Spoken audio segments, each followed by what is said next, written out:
اور ہمارے بندے ایوب کو یاد کرو جب انہوں نے اپنے رب کو پکارا اور کہا کہ شیطان نے مجھ کو ایذا اور تکلیف دے رکھی ہے۔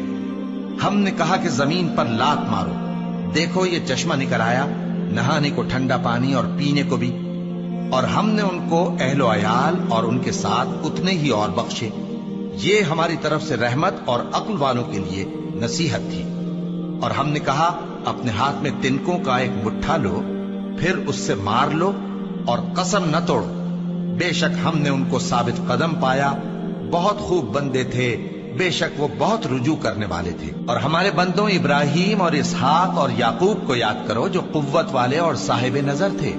ہم نے ان کو ایک صفت خاص آخرت کے گھر کی یاد سے ممتاز کیا تھا، اور وہ ہمارے نزدیک منتخب اور خوبی والوں میں سے تھے۔